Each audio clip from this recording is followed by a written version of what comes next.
First line. World Peace Day is observed to promote peace and harmony in the world.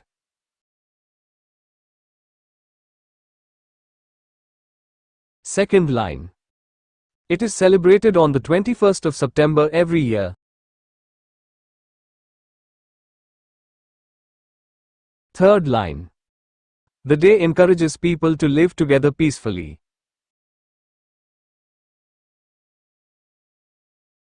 Fourth line. Peace helps nations grow and prosper. Fifth line. We should respect people of all religions and cultures. Sixth line.